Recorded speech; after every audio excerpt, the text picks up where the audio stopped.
नमस्कार, मैं हूं श्वेता सिंह और आप देख रहे हैं आज तक।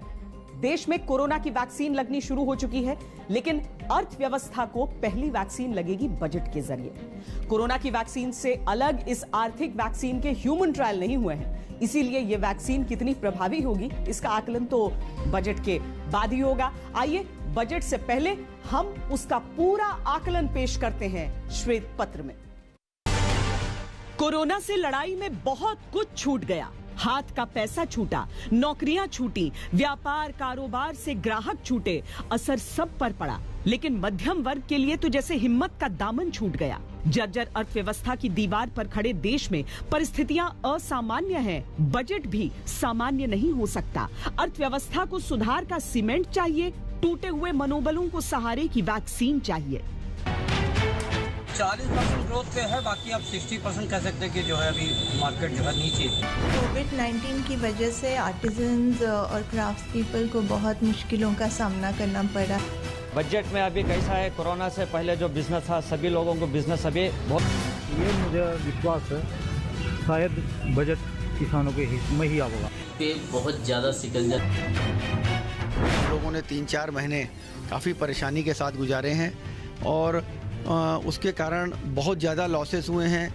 2022 तक किसान की आय तो ये हमारा संकल्प है।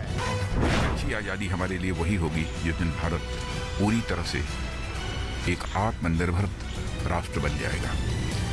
इसलिए भारत को पूरी तरह से आत्मनिर्भर बनाने के लिए हम सबको आज संकल्प लेने की आवश्यकता है। संसद से सुनाई देने वाली बजट की बारीकियों में कुछ मोटे सवाल अपना जवाब ढूंढेंगे। क्या इस बार के बजट से रोजगार के नए अवसरों को बढ़ावा मिलेगा? आत्मनिर्भर भारत के लिए क्या रियायतें मिलेंगी? आंदोलन से परे कृषि क्षेत्र के लिए क्या प्रावधान होंगे? आयकर दाताओं को क्या कोई राहत मिलेगी? मध्यम वर्ग के लिए क्या कुछ खास होगा? 5 ट्रिलियन इकोनॉमी के ट्रैक पर कैसे बढ़ेगा देश? आम पब्लिक को सबसे कम सस्ते में हर चीज चाहिए, जैसे सब्जी, diesel, petrol, school fees, transportation, metro का किराया, सब सहूलत रहना चाहिए। कोविड-19 आने से बहुत परेशानी हुई, लॉकडाउन से धंधे कारोबार पूरे बंद हो गए, कुछ गुंजाइश नहीं है कमाने के। पेंशन में भी चाहिए क्योंकि क्या आम खास लोग बहुत परेशान में अभी अब जो मूवमेंट जो है बहुत तकलीफ से रहे लोग, बहुत परेशानी है। हाँ, वो सब प्रॉब्लम है। होटल इंडस्ट्री तो अभी भी सफ़र ही कर रही है और मेरे को लगता है कि साल भर तक हम लोग सफ़र ही करेंगे, क्योंकि गवर्नमेंट से हालांकि हमें बहुत सारी एक्सपेक्टेशन है। अगर गवर्नमेंट हमारे लिए कुछ करना चाहे तो बहुत कुछ कर सकती है, क्योंकि हमारे ऊपर जो भी प्रेशर है वो ना तो कोई टैक्सेशन का है ना किसी तरीके का GST वगैरह। हम हमारे ऊपर जो भी इम्प्लीकेबल है हम देने को तैयार है। किसानों को सब्सिडी मिल जा, किसानों का भुगतान समय पर हो जा, बस यही। खाद पर सब्सिडी मिल जा, दवाई पर सब्सिडी मिल जा। बजट में वैक्सीनेशन फ्री करना चाहिए हर एक आदमी को, छोटे से लेकर बड़े आदमी तक। और एक बजट और बढ़ाना हेल्थ के लिए। काफ़ी हेल्थ सेंटर्स बराबर काम नहीं कर रहे। All the government servants are not properly justifying their works. किसी को संदेह नहीं कि बीते साल की दुश्वारियों ने सरकार की बैलेंस शीट बिगाड़ी है और चुनौतियां अभी बनी हुई हैं। चीन से तनाव घटा नहीं है, करोड़ों लोगों को वैक्सीन लगनी है। आंदोलन के बाद उपजे माहौल में सरकार की किसान रक्षक छवि को मजबूत करना है। ऐसे में औद्योगिक सेक्टर भी आस लगाए बैठा है। रोजगार का सवाल पहले से और बड़ा हुआ है। वित्त मंत्री ने हर मद के खर्चे का जोड़ घटाव कर लिया है। लास्ट ईयर तो बहुत बुरा गया इंडस्ट्री के लिए और पब्लिक भी बहुत आशाएं रख के बैठी है कि इस साल का बजट थोड़ा सॉफ्ट रहेगा। बजट आने वाला है, सरकार से हमें सबसे बड़ी उम्मीद तो ये है कि MSME को भी कॉर्पोरेट सेक्टर की तरह हमारे को रिबेट देंगे। 15% टैक्स स्लैब के अंदर स्मॉल, मीडियम और माइक्रो इंडस्ट्रीज को लेके आएंगे। देखिए, सरकार से हमें काफ़ी उम्मीद रहती है, चाहे इनकम टैक्स से लेके या GST से लेके। इनकम टैक्स की अगर बात करने जाए तो हम सरकार से ये चाहते हैं कि 5 लाख तक सालाना इनकम है, वो उसमें क्या कमाए क्या मरेगा उसको कम्प्लीटली इनकम टैक्स फ्री रखा जाए, उसमें कोई पेच नहीं रखे। अगर पूरे भारत के सर्वे करें तो मेरे ख्याल से सेकंड हाईएस्ट एम्प्लॉयमेंट जनरेटर पर्यटन उद्योग है। तो इस उद्योग को सरकार से अभी तक निराशा मिली है। हम उम्मीद कर रहे हैं कि इस बजट में सबसे पहले तो जो हमारे जो लोन थे उसके कर्ज की माफ़ी होगी, हमें फ्रेश लोन चाहिए होंगे। वित्त मंत्री निर्मला सीतारमण ने कहा है कि इस बार एक ऐसा बजट वो पेश करेंगी जैसा पिछले 100 सालों में भी पेश नहीं किया गया। सबको बहुत सारी उम्मीदें भी हैं, लेकिन आपदा के समय में बजट आसान नहीं होता। आजादी के बाद अपने पांव पर खड़े होने की कोशिश में देश को राजस्व की जब बहुत आवश्यकता थी, उस दौर में देश के वित्त मंत्री सीडी देशमुख बहुत परेशान थे कि पैसे का जुगाड़ करने के लिए नया टैक्स कैसे लगाएं। उन्होंने अपने बजट भाषण में एक कहानी सुनाई कि उन्हें एक गरीब किसान ने चिट्ठी लिखकर 5 रुपए देने की पेशकश की है। देशमुख ने लोगों से कहा कि जब एक गरीब हमारी मदद करने को खुद तैयार है तो आप क्यों नहीं। ये उस समय की आत्मनिर्भरता का फॉर्मूला था।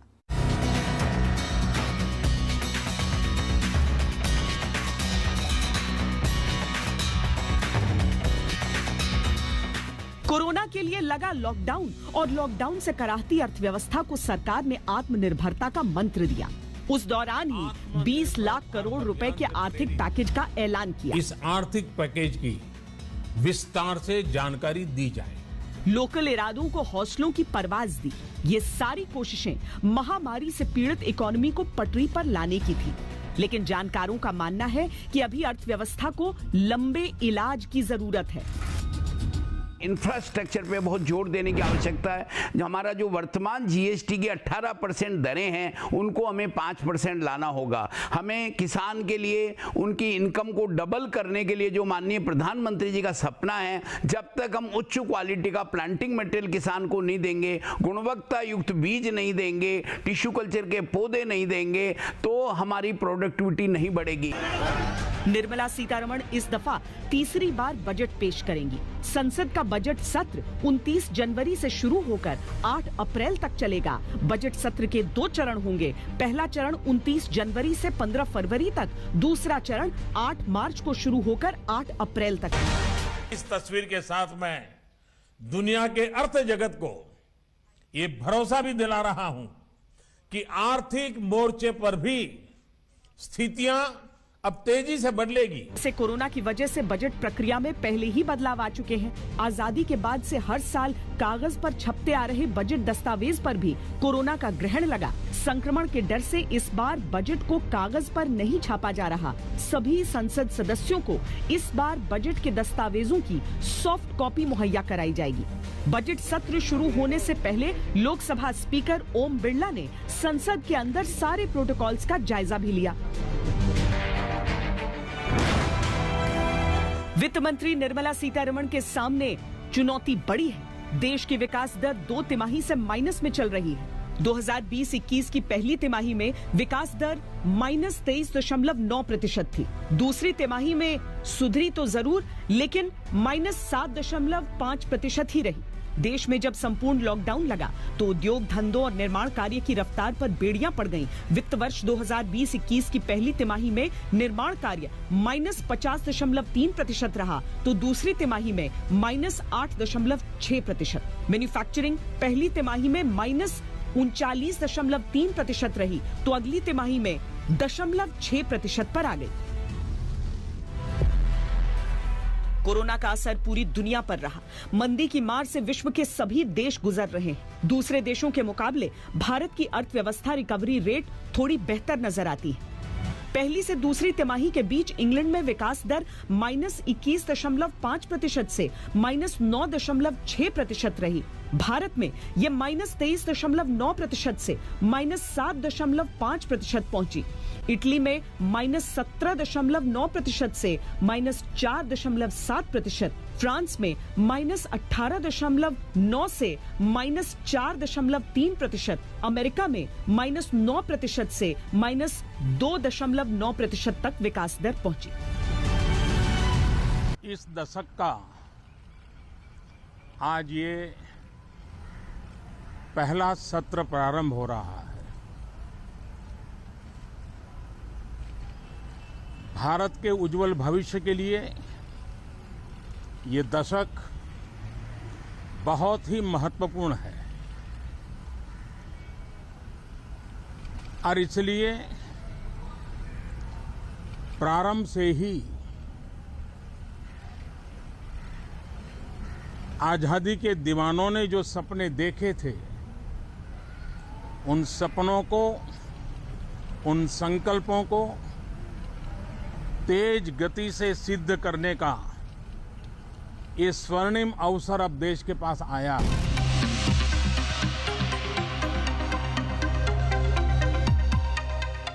IMF के अनुसार 2021 में भारत विकास की रफ्तार में दुनिया के कई देशों को पीछे छोड़ सकता है।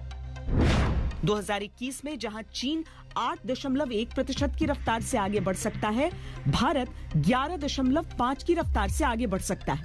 2022 में चीन में विकास की रफ्तार 5.6% रहने का अनुमान है, तो भारत में विकास की रफ्तार 6.8% रहने की उम्मीद है। When a once-in-a-century pandemic has hit us, India has really outweighed on the opportunities that this pandemic provides compared to the risks.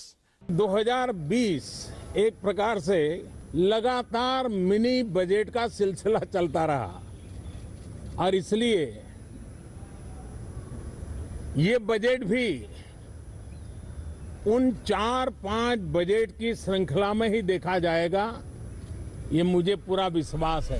हर साल अपने बजट भाषण के बाद सरकार अपनी पीठ थपथपाती है और विपक्ष आलोचना करता है, तो इस बार भी कुछ अलग नहीं होने वाला। लेकिन चूंकि कोरोना आपदा के बाद का ये पहला बजट है, इसीलिए ये सामान्य तो बिल्कुल नहीं होगा। 2 क्षेत्र ऐसे हैं जहां से नए भारत का पुनर्निर्माण हो सकता है, रक्षा और फार्मा। क्या ये बजट हेल्थ केयर सेक्टर में भारत को आत्मनिर्भर बनाएगा? क्या ये बजट आत्मनिर्भर हेल्थ केयर सिस्टम के स्वाभिमान के साथ देश की अर्थव्यवस्था में अपना योगदान दे पाएगा? ये सवाल इसीलिए जरूरी है क्योंकि कोरोना काल में देश की अर्थव्यवस्था का बड़ा हिस्सा इसमें खर्च हुआ है और वो चुनौतियां अब भी बनी हुई हैं।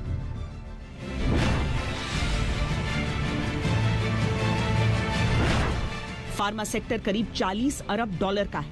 2024 तक ये 100 अरब डॉलर तक पहुंच सकता है। 2025 तक भारत को $5 ट्रिलियन अर्थव्यवस्था बनाने के पीएम के लक्ष्य को हासिल करने में भी ये बड़ा रोल निभा सकता है। भारत की फार्मा इंडस्ट्री दुनिया में तीसरी सबसे बड़ी है।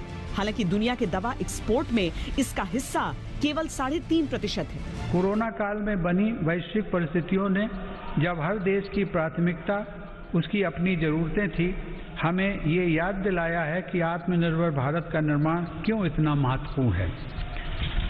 इस दौरान भारत ने बहुत ही कम समय में 2200 से अधिक प्रयोगशालाओं का नेटवर्क बनाकर हजारों वेंटिलेटर्स का निर्माण करके पीपीई किट से लेकर टेस्ट किट बनाने तक में आत्मनिर्भरता हासिल करके अपनी वैज्ञानिक क्षमता,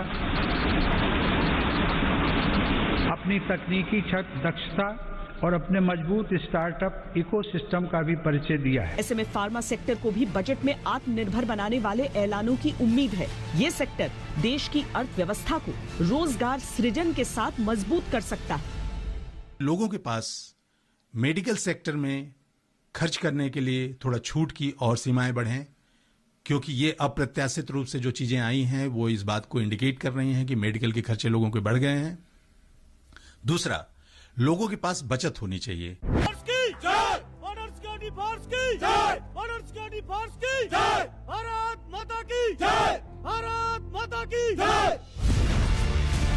आर्थिक सुरक्षा के साथ सरहदों की सुरक्षा की आवश्यकता और ज्यादा स्पष्ट हुई है। देश की सुरक्षा के लिए आधुनिकतम हथियारों और उपकरणों की आवश्यकता है। चीन से जारी गतिरोध ने जरूरत को स्पष्ट शब्दों में परिभाषित किया है। माना कि रक्षा पर खर्च से आर्थिक रिटर्न नहीं मिलते, लेकिन सुरक्षित माहौल में ही आर्थिक तरक्की होती है। 2020 was a unique year. The twin challenges of the COVID pandemic and the belligerence on our northern borders. The events of the past year have brought to the fore the vulnerability of global supply chains, underscoring the need for self-reliance. Today, self-reliance in defense has become a strategic necessity. बड़ी बात यह है कि जो हिंदुस्तान अब तक रक्षा उपकरणों का सबसे बड़ा आयातक रहा है, वो अब मेड इन इंडिया सामान एक्सपोर्ट करने की राह पर है। सरकार का लक्ष्य 2025 तक डिफेंस इंडस्ट्री का आकार बढ़ाकर $26 अरब करने का है। इसके साथ ही सरकार 2025 तक 5 अरब डॉलर के रक्षा से जुड़े साजो सामान का निर्यात करने का भी टारगेट बना चुकी है। DRDO का भी दावा है कि अगले 4-5 साल में भारत से डिफेंस एक्सपोर्ट में जबरदस्त तेजी आ सकती है। जब लक्ष्य इतना बड़ा है तो हर बजट महत्वपूर्ण हो जाता है। ये बजट उसकी आधारशिला रख सकता है। फ्रेंच शब्द बुजेट, जिसका मतलब होता है छोटा बैग, उससे आया बजट। पहले ब्रीफकेस में आता था, अब बही खाता है। आत्मनिर्भरता वाला स्वदेशी भारतीय बही खाता। इस बही खाते पर इस बार उन सभी सेक्टर्स की निगाहें हैं जो प्रधानमंत्री मोदी के आत्मनिर्भरता वाले रास्ते पर चलना चाहती है। दरअसल आत्मनिर्भरता वाले सेक्टर्स को रियायत से ज्यादा आर्थिक पैकेज की दरकार होगी।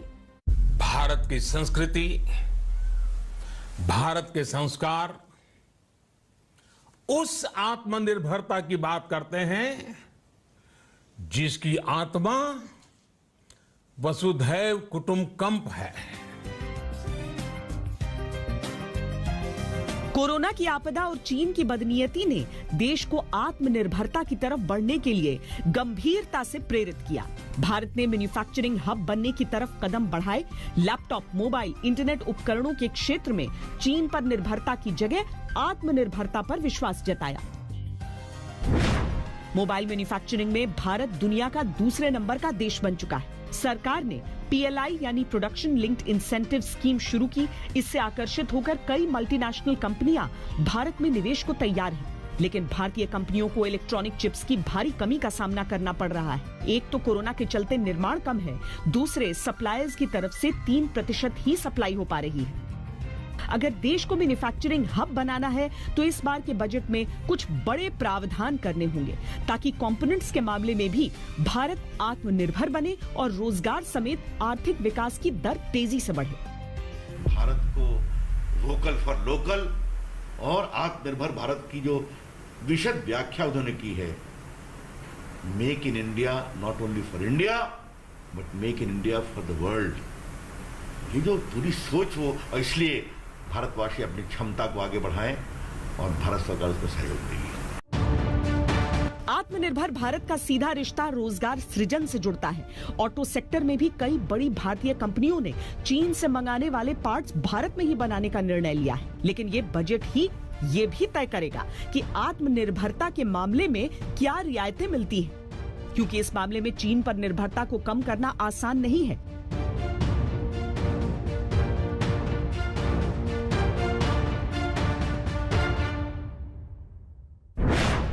$2018-19 में चीन से 4.75 अरब डॉलर के ऑटो पार्ट्स का आयात किया गया था। वाहनों को बनाने के लिए 60% रॉ मटेरियल का आयात चीन से होता है। भारतीय ऑटो सेक्टर में चीनी ऑटो पार्ट्स की 27% हिस्सेदारी है। 2018-19 में भारत ने वाहनों को बनाने के लिए 17.6 अरब डॉलर के कलपुर्जों का आयात किया था, जिसमें से 25% आयात चीन से किया गया था। लेकिन कोरोना में सप्लाई चेन थमने से जिस तरह से कार कंपनियों को प्रोडक्शन का नुकसान हुआ था, उसे देखते हुए कंपनियां दूसरे देशों पर अपनी निर्भरता को कम करने की कोशिश कर रही हैं। इन कलपुर्जों को भारत में तैयार करने के लिए उद्योग संगठनों की मांग है कि इंपोर्ट ड्यूटी के 3 स्लैब, तैयार माल को स्टैंडर्ड स्लैब में रखा जाए, इंटरमीडिएरीज को कम ड्यूटी के स्लैब में रखा जाए, कच्चे माल पर शुल्क को सबसे कम स्लैब में रखा जाए, यानी कच्चे माल पर आयात शुल्क घटे और तैयार माल पर इसे बढ़ाया जाए।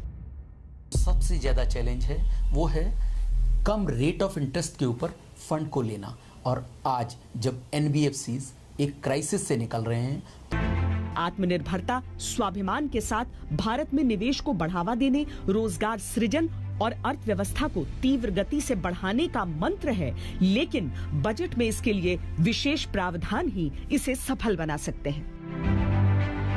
आम बजट से हर वर्ग के लोगों को काफी उम्मीदें हैं। नौकरी पेशा लोगों को इनकम टैक्स को लेकर उम्मीद है, बेरोजगारों को रोजगार की उम्मीद है, चिकित्सा में आत्मनिर्भरता की उम्मीद है, निर्माण कार्य को नई बुलंदियों की उम्मीद है, उद्योग धंधों को पटरी पर लौटने की उम्मीद है। इन उम्मीदों की फहरिस्त लंबी है। इस बार के बजट में डेफिनेटली थोड़ी सी छूट, थोड़ी सी रियायत सरकार की तरफ से हम एक्सपेक्ट कर रहे हैं, क्योंकि वर्क फ्रॉम होम के चलते काफी लोगों की सैलरी में भी डिडक्शन हुआ है। ख्वाहिशों की लिस्ट लंबी है। ध्यान देना चाहिए। बिल्कुल रोज़मर्रा की चीज़ें जो ज़रूरत में हर एक आदमी को चाहिए, उस पर तो ज़रूर ध्यान देना चाहिए इनको।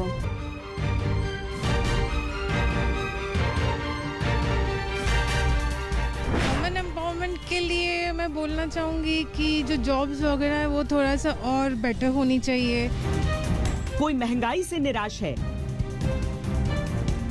2 रुपए का चाहे हम बिस्कुट खरीदें, चाहे रेस्टोरेंट में खाएं, चाहे पेट्रोल भराएं, जो भी काम करते हैं टैक्स लेते हैं, अब और कितना टैक्स लेंगे।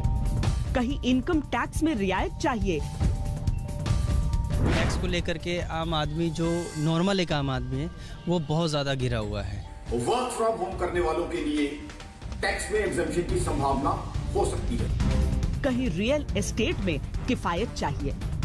जितने भी इन्वेस्टर्स हैं इस समय अभी क्या है, जो हमारा long term short term capital gain tax लग रहा है वो अभी तक पहले 1 साल तक के ये था कि इस पे कुछ भी नहीं लगता था इसको लेकर के।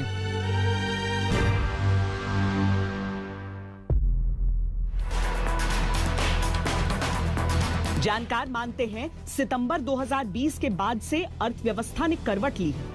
इसका अंदाजा इस बात से लगाया जा रहा है कि मार्च से सितंबर तक जीएसटी कलेक्शन हर महीने 1 लाख करोड़ से कम था, लेकिन अक्टूबर से दिसंबर के 3 महीनों में जीएसटी कलेक्शन बढ़कर 3.25 लाख करोड़ रुपए से ज्यादा हो गया। शेयर मार्केट में 1,40,000 करोड़ रुपए से ज्यादा का विदेशी निवेश आया, जो बताता है कि विदेशी निवेशकों का भारतीय कंपनियों पर भरोसा बढ़ा सकता है कि हालात सामान्य हो रहे हैं।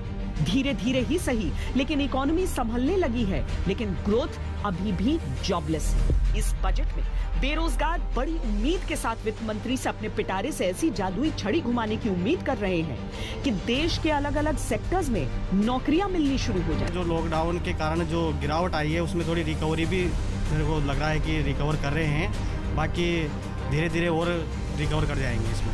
रोजगार तो अभी बहुत सारे लोग अनएम्प्लॉयमेंट हो चुके हैं, जो जितने अनएम्प्लॉयमेंट हुए हैं उनको ही गवर्नमेंट रोजगार दे दे तो वही बहुत कुछ सही होगा। सर रोजगार को लेके ये है कि हमारा लॉकडाउन के बाद जो हुआ था सबकी नौकरियां छूट गई थी। मेरा खुद का भाई है जिसके वजह से उनकी नौकरी छूट गई थी। लॉकडाउन में सबको मतलब सारा काम खराब हो गया था। तो मेरे सरकार से दुकान है कि अब जो बजट निकालने हैं उसमें रोजगार के लिए ज़्यादा से ज़्यादा अच्छे से प्रावधान किया जाए। मध्यम वर्ग उम्मीद कर रहा है कि इस बार भी सरकार इनकम टैक्स से जुड़ी कुछ घोषणाएं करेगी। उम्मीद की जा रही है कि टैक्स छूट की सीमा 2.5 लाख रुपए से बढ़ाकर 3 लाख कर दी जाए। साथ ही धारा 80C के तहत छूट को भी 1.5 लाख रुपए से बढ़ाकर कम से कम 2 लाख रुपए किया जाए। एक्सपर्ट्स ने मौजूदा टैक्स स्लैब में भी बदलाव करने की सलाह दी है। एक्सपर्ट्स का मानना है कि 10 लाख रुपए तक की आय पर टैक्स दर 10%, 20 लाख रुपए तक की आय पर टैक्स दर 20% और 30 लाख रुपए तक की आय पर टैक्स 30% होना चाहिए। उम्मीदें हैं और उम्मीदों पर ही तो दुनिया कायम है।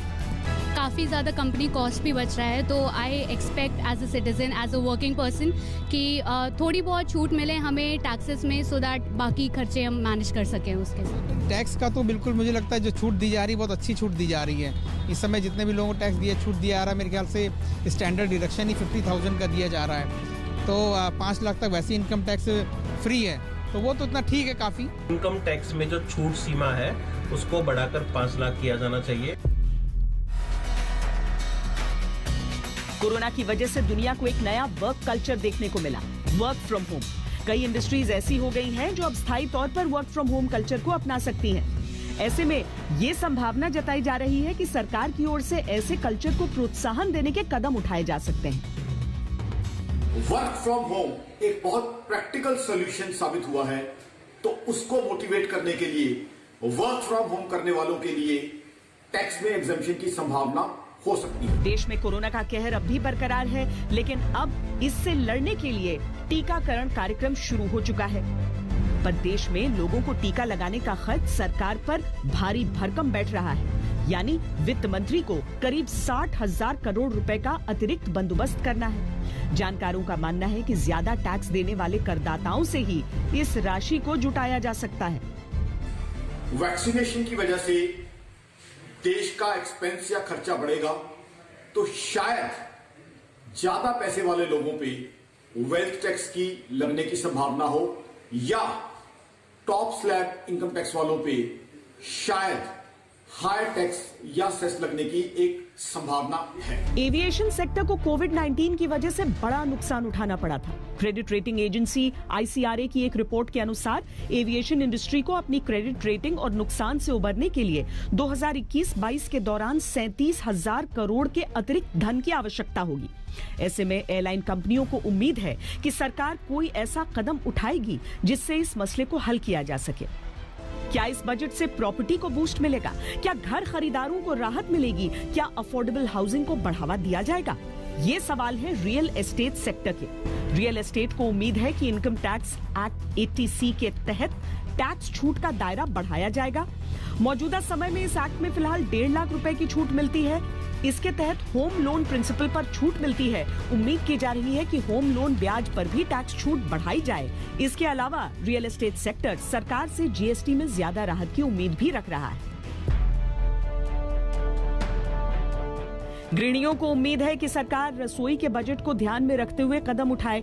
दिसंबर में रसोई गैस के दाम में 100 रुपए की बढ़ोतरी हुई है। इस बजट से घर की महिलाओं को उम्मीद है कि रसोई गैस के दाम कम हो। ये तो हर एक कहेगा कि महंगाई, सब जिससे आप पूछोगे वो सब बोलेंगे कि महंगाई तो कम होनी चाहिए, क्योंकि महंगाई कम तब तक नहीं होगी तो लोग सेविंग कैसे करेंगे अपने घर के। हाँ, ये है कि सामान तो थोड़ा महंगा हुआ था, लेकिन अभी थोड़ा थोड़ा लाइन पे आ रहा है कुछ, लेकिन महंगाई तो थी पहले बहुत ज्यादा। पूरी दुनिया के 180 देशों में लॉकडाउन रहा। जान बचाने की कोशिश में जहान उजड़ता रहा। अर्थव्यवस्था पर मार पड़ी। निर्मला सीतारमण के लिए इस दौर में बजट पेश करना बड़ा चैलेंज है, लेकिन इससे पहले भी ऐसे कई मौके आए जब संकट के दौर में बजट पेश किए गए। 1958 देश महंगाई और सूखे की दोहरी मार झेल रहा था। स्टॉक मार्केट क्रैश कर चुका था। रिजर्व बैंक के विदेशी एसेट्स एक साल में 43% गिर चुके थे। तब 28 फरवरी 1958 को पंडित नेहरू ने बजट पेश किया था। देश को उस हालत से निकालने के लिए अमेरिका से 107 करोड़ का लोन लिया गया था और गिफ्ट टैक्स शुरू किया गया था। पंडित नेहरू ने अपनी बजट स्पीच में कहा था, हम क्राइसिस से गुजर रहे हैं। हमको उत्पादन, निर्यात और बचत बढ़ाने पर जोर देना होगा। इस बजट में हमने टैक्स और लेनदारी के अपने लक्ष्य काफी ऊंचे रखे हैं। ये वो दौर था जब चीन से युद्ध खत्म हुआ था, लेकिन चीन बराबर हेकड़ी दिखा रहा था। रक्षा बजट बढ़ चुका था, उसी रफ्तार से कर्ज बढ़ रहा था। मोरारजी देसाई ने कस्टम ड्यूटी बढ़ाई, विदेशी यात्राओं पर पाबंदियां लगाई। रक्षा बजट में और निवेश करने के लिए देश में सुपर प्रॉफिट टैक्स लगाया गया। मोरारजी देसाई ने अपने बजट भाषण में कहा, आज इस भाषण में मैं जो कुछ भी बोलूंगा उसका संबंध हमारी सरहदों की सुरक्षा से जुड़ा होगा। इसलिए मैं किसी भी आर्थिक बदलाव या विकास पर ज्यादा देर तक नहीं बोलूंगा।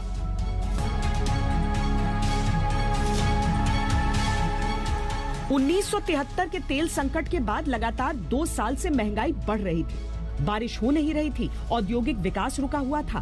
तत्कालीन वित्त मंत्री यशवंत चव्हाण ने आत्मनिर्भरता और गरीबी के उन्मूलन के लिए नीतियां बनाई। टैक्स चोरी रोकने के लिए टैक्स की दरों को कम किया गया। YB चव्हाण ने अपनी बजट स्पीच में ये कहा, पिछले साल के अर्थव्यवस्था के खराब प्रदर्शन की वजह से आपको किसी शंका या परेशानी में आने की जरूरत नहीं है। हमको ऐसी सोच से ऊपर उठकर देश के लोकतंत्र में भरोसा करना चाहिए ताकि बदलाव आ सके। खाड़ी युद्ध चल रहा था। देश के फॉरेन एक्सचेंज रिजर्व खत्म होते जा रहे थे। तब तत्कालीन वित्त मंत्री ने देश में उदारीकरण किया, विदेशी निवेश को इजाजत दी गई। मनमोहन सिंह ने कहा, विक्टर ह्यूगो के मुताबिक अगर किसी आइडिया का वक्त आ गया है तो उसको पूरा होने से कोई रोक नहीं सकता। भारत का एक आर्थिक शक्ति के रूप में सामने आना एक ऐसा ही आइडिया है। पूरी दुनिया ये बात साफ साफ सुन ले, भारत अब पूरी तरह जाग चुका है। हम जीतेंगे, हम कामयाब होंगे। निष्कर्ष और स्वरूप एक ओर है, लेकिन दूसरी ओर का सच ये भी है कि सरकार क्या इस बजट के जरिए कोई संदेश देने का प्रयास करेगी। आइए जानते हैं। जानकारों का मानना है कि आने वाले बजट में किसानों के लिए महत्वपूर्ण घोषणाएं हो सकती हैं। इस बार बजट में निर्मला सीतारमण ये संदेश देने की कोशिश करेंगी कि मोदी सरकार किसानों और किसान कल्याण की परवाह करती है। वैसे इस बजट से पहले भी सरकार ने हर साल कृषि क्षेत्र के लिए बजटीय आवंटन में इजाफा किया है।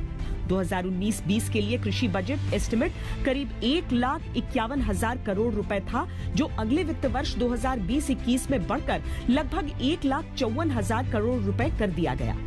पीएम कृषि सिंचाई योजना के तहत 2019-20 में बजट राशि 9,682 करोड़ से बढ़ाकर अगले साल 11,127 करोड़ रुपए कर दी गई।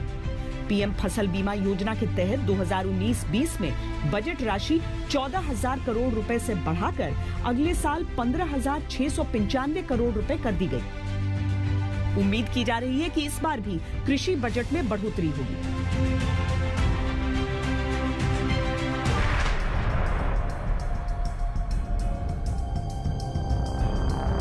2018 में किसानों के लिए सरकार प्रधानमंत्री किसान सम्मान निधि योजना लेकर आई थी।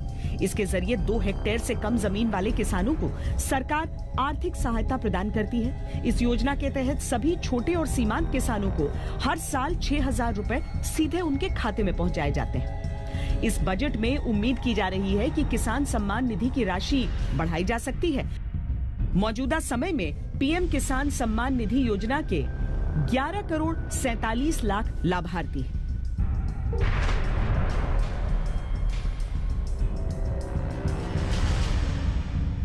दो 2018 के बजट में तत्कालीन वित्त मंत्री अरुण जेटली ने पीएम कुसुम योजना का ऐलान किया था। इस योजना के तहत किसानों को सब्सिडी पर सोलर पैनल मुहैया कराए जाते हैं, जिनसे वो बिजली बना सके। किसानों को ये भी सुविधा दी जाती है कि इससे जरूरत की बिजली का इस्तेमाल करके बची हुई बिजली को बेचा जा सके। माना जा रहा है कि इस बार के बजट में पीएम कुसुम योजना का विस्तार हो सकता है। 2020 में भी निर्मला सीतारमण ने इस योजना में विस्तार किया था। रिन्यूएबल एनर्जी मंत्रालय ने पीएम कुसुम योजना के बजट में 20 से 25% बढ़ोतरी की सिफारिश भी की है। तो ये था बजट की सभी बारीकियों पर श्वेत पत्र। देश और दुनिया की बाकी खबरों के लिए आप देखते रहिए आज तक। नमस्कार, मैं हूं अंजना ओम कश्यप। हमें उम्मीद है ये वीडियो आपको पसंद आया होगा। लेटेस्ट खबरों के लिए यूं ही देखते रहिए आज तक, और इस वीडियो के पसंद आने पर लाइक, शेयर एंड सब्सक्राइब करना ना भूलें।